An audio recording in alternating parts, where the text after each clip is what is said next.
जय हिंद एवरीवन, आप सभी का स्वागत है रावी एकेडमी चैनल पर। और आज का जो हमारा इकोनॉमी का चैप्टर नंबर 6 रहने वाला है वो है रिलेटेड टू द मनी। ठीक है, तो ज़्यादा टाइम वेस्ट नहीं करेंगे, तो शुरू करते हैं। तो मनी क्या होती है? Money is anything that is generally accepted as a medium of exchange for buying goods and services. Money मतलब एक ऐसा, अगर हम कह सकते हैं कि पैसा वो चीज़ है कि जो जनरली एक्सेप्ट किया जाता है as a medium of exchange. अभी टाइप्स ऑफ मनी काफ़ी तरह की होती हैं। एक होती है commodity money, goods used as money. जैसे कि मैंने कहा कि मेरे पास साल्ट है, तुम्हारे पास ग्रेन्स है, पर मुझे ग्रेन्स चाहिए और उस इंसान को सॉल्ट चाहिए, तो हम क्या करेंगे, कमोडिटी एक्सचेंज कर लेंगे। दूसरे आते हैं metallic money, coins made from the metals, gold के, सिल्वर के, कॉपर के, जो अभी तो होते नहीं है। फिर आती पेपर मनी, करेंसी नोट्स जो इशू करती है गवर्नमेंट और central bank. Credit money, money use through the bank instruments, जैसे कि चेक्स हो गए, डिमांड ड्राफ्ट हो गए, क्रेडिट कार्ड हो गया। फिफ्थ है plastic money, electronic form of money कहा जाता है। डेबिट कार्ड्स हो गए, क्रेडिट कार्ड हो गए, एटीएम कार्ड हो गए। ठीक है, तो बहुत सारी टाइप की मनी होती है। अभी डिजिटल चल रही है मेनली, ऑनलाइन पेमेंट मेथड्स हो गए, UPI, net banking, mobile wallet हो गया। तो सीडीआर होता है, करंट डिपॉजिट रेशो बोला जाता है, held by public to the bank deposit. यहाँ पे बैंक आएगा। ठीक है, अगर सीडीआर लिखा हो तो उसका मीनिंग होता है करंट डिपॉजिट रेशो। आरडीआर का होता है रिजर्व डिपॉजिट रेशो, मतलब परसेंटेज होती है ऑल डिपॉजिट की दैट कमर्शियल बैंक्स, जो कि एज ए रिजर्व के रूप में रखते हैं, कमर्शियल बैंक रखते हैं। तो एक हमारे पास टर्म है स्प्रेड, ये होता है डिफरेंस किसका, बोरोइंग रेट का माइनस जो लैंडिंग रेट होता है। डिमांड डिपॉजिट और टाइम डिपॉजिट। डिमांड डिपॉजिट्स कौन से होते हैं? जो डिमांड पे किए जाते हैं, जैसे कि हमारे पास सेविंग और करंट अकाउंट होता है। ठीक है, टाइम डिपॉजिट हो गए क्योंकि वो फिक्स्ड पीरियड है कि उसके बाद ही आप पैसा निकलवा सकते हो। ठीक है, डिपॉजिट्स को तो फिक्स डिपॉजिट होते हैं ये। मनी के फंक्शंस देखिए तो as a medium of exchange होती है कि हाँ, अगर बेचने वाले ने भी एक्सेप्ट कर लिया और लेने वाले ने भी एक्सेप्ट कर लिया कि हाँ, इस पैसे को मैं as a medium of exchange मानता हूँ, तो हम वो चीज़ दे सकते हैं। अगर आपको एग्जाम्पल दूँ, जैसे आपने देखा होगा ना कि जैसे 10 रुपीज़ के नोट होते हैं, तो बहुत पुराने नोट भी होते हैं हमारे इकोनॉमी में चल रहे हैं ना। तो जो आज का 10 रुपये का नोट है वो तो ले ही लेते हैं, जो पुराने होते हैं ना तो शॉप्स पे वो भी चल जाते हैं मेनली, क्योंकि जो बायर है या फिर सेलर है, ठीक है, जो बेच रहा है चीज़, दुकानदार है, वो खुद as a medium of exchange वो 10 रुपये का नोट लेने के लिए तैयार है। ठीक है, इट मीन्स हम उसे मीडियम ऑफ एक्सचेंज मानेंगे। मेजर ऑफ वैल्यू है, हाँ, जैसे कि 500 रुपये का नोट होता था, ठीक है, तो उसकी वैल्यू 500 ही रहेगी। Money helps to measure price of goods. Store of value, इसको सेव किया जा सकता है फ्यूचर यूज़ के लिए, हाँ किया जा सकता है। Standard of deferred payment, money is use for future payment, loans, payment की बात करें कि फ्यूचर पेमेंट करनी है, लोन्स की पेमेंट करनी है, तो इसको as a standard of deferred payment भी मानेंगे। अभी जो मनी सप्लाई होती है वो क्या होती है? टोटल मनी जो हमारी इकोनॉमी में सर्कुलेट कर रही, जितना पैसा हमारी इकोनॉमी में है, इसे कंट्रोल कौन करता है? आरबीआई। अभी मेजर्स होते हैं मनी सप्लाई के कुछ, तो M0 होता है जिसे हम रिजर्व मनी, मॉनिटरी बेस और हाई पावर्ड मनी बोलते हैं। ठीक है, तो इसमें क्या क्या इंक्लूड होता है? करेंसी होती है सर्कुलेशन में, ठीक है, प्लस बैंकर्स डिपॉजिट होते हैं आरबीआई के साथ, प्लस अदर डिपॉजिट्स होते हैं आरबीआई के साथ।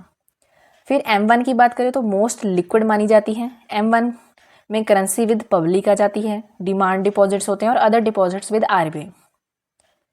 ठीक है, फिर M2 की बात करें तो M1 पूरा इंक्लूड होता है इसमें, प्लस सेविंग डिपॉजिट्स होते हैं इन पोस्ट ऑफिस, तो इन दोनों को तो नैरो मनी बोलते हैं। और यहाँ से डायरेक्टली क्वेश्चन आते हैं कि M1 बताओ कि ये किसका फॉर्मूला है, या फिर रिजर्व मनी किसे बोलते हैं, नैरो मनी कौन सी होती है, तो ऐसे क्वेश्चन आते हैं। M3 की बात करें तो M1 इंक्लूड है यहाँ पे, plus time deposit of banks. और M4 यहाँ पे M3 plus total deposits in post office, तो ये ब्रॉड मनी होती है। हाई पावर्ड मनी होती है जिसे रिजर्व मनी भी बोलते हैं, H currency with public, bank reserve, other deposit with RBI. अभी हाई पावर्ड मनी कौन सी होती है भाई? यही होती है M0। अभी नियर मनी कौन सी होती है? Assets that can easily convert into money. Examples की बात करूं तो ट्रेजरी बिल्स हो गए, बॉन्ड्स हो गए, सेविंग डिपॉजिट्स हो गए, तो नियर मनी, इनको हम इजीली मनी में कन्वर्ट कर सकते हैं। तो जब हम मनी की बात करेंगे तो लिक्विडिटी वर्ड भी साथ में ही होगा। Liquidity, ease of converting an asset into cash. Cash highest liquidity होती है कैश की। लैंड की बहुत ज़्यादा लो लिक्विडिटी होती है, मतलब हम इसे इजीली, इस एसेट को कैश में कन्वर्ट नहीं कर सकते, टाइम लग जाता है ना लैंड को जैसे बेचने में, खरीदने में। ऑर्डर ऑफ लिक्विडिटी की बात करें तो मनी और करेंसी की बहुत ज़्यादा लिक्विडिटी होती है। फिर उसके बाद डिमांड डिपॉजिट होते हैं, ठीक है। उसके बाद सेविंग डिपॉजिट्स आते हैं। फिर टाइम, क्योंकि अब आपको पता ही है जो टाइम वाले होते हैं वो तो फिक्स्ड होते हैं। अभी जो डिमांड होती है मनी बैलेंस की, उसे हम लिक्विडिटी प्रेफरेंस भी बोलते हैं।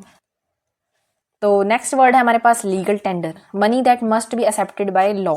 वो पैसा जो लॉ के द्वारा एक्सेप्ट होना ही चाहिए, उसे हम लीगल टेंडर मानेंगे। जैसे कि हमारे इंडिया में जो भी पैसा है वो इशू करती है आरबीआई, तो हम उसे एक तरह से लीगल टेंडर मानते हैं। टाइप्स की बात करें तो लिमिटेड लीगल टेंडर होता है, जैसे कि कॉइन्स हो गए तो स्मॉल वैल्यू के होते हैं। Unlimited legal tender currency notes होते हैं। नेक्स्ट हमारे पास टर्म है demonetisation, removal of legal status, किसी करेंसी का हटा देना, ठीक है। जैसे कि एग्जांपल की बात करिए, यहाँ पे 2016 में डीमोनेटाइजेशन हुई थी हमारे इंडिया में। 500 और 1000 के नोट से इनको बैन कर दिया था गवर्नमेंट ऑफ इंडिया ने, मतलब लीगल स्टेटस हटा लिया था, तो उसे डीमोनेटाइजेशन बोलेंगे। बार्टर सिस्टम, अभी कहोगे कि बार्टर सिस्टम पढ़ाने की जरूरत क्या है, इसका तो हमें पता है कि एक्सचेंज करना गुड्स को गुड्स के बदले बिना पैसे के।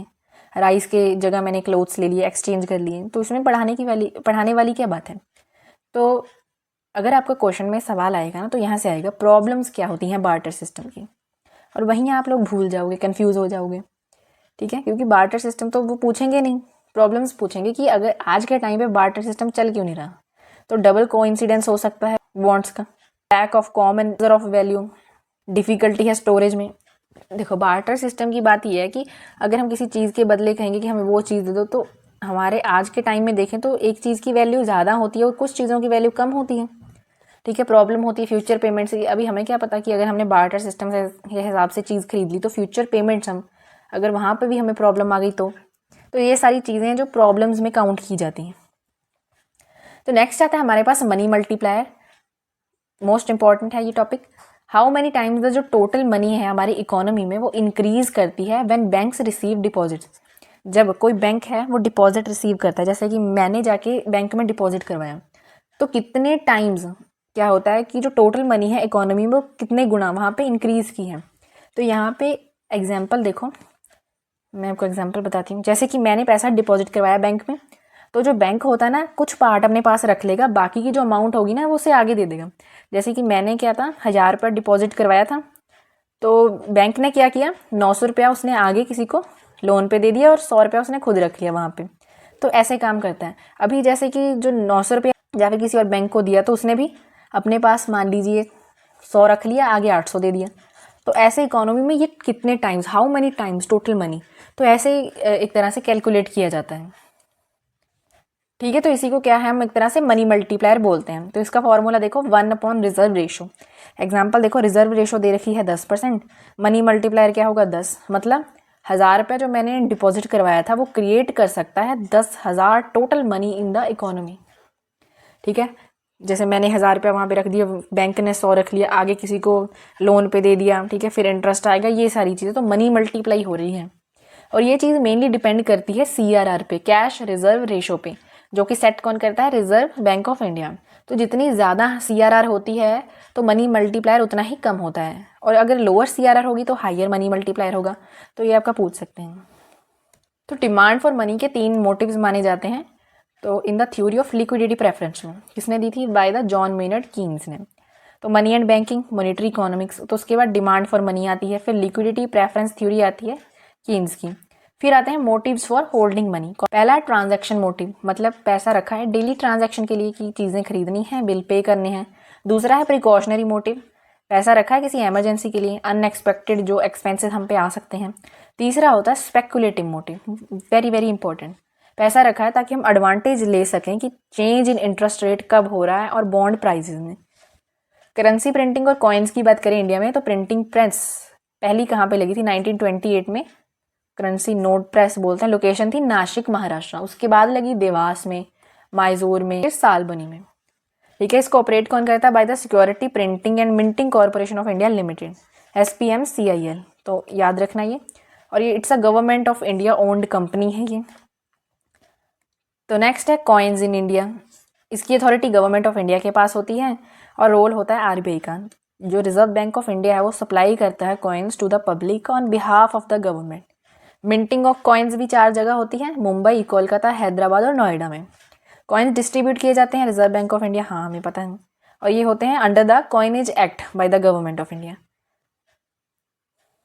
ठीक है, तो यहाँ पर हमारा जो मनी से रिलेटेड टॉपिक था वो ख़त्म होता है। अगर आप लोगों को कोई डाउट हो, ठीक है, कोई भी टॉपिक से रिगार्डिंग, तो आप क्या है कमेंट सेक्शन में लिख सकते हैं। बाकी अगर वीडियो अच्छी लगी हो तो चैनल को लाइक और सब्सक्राइब ज़रूर करें। And thanks for watching.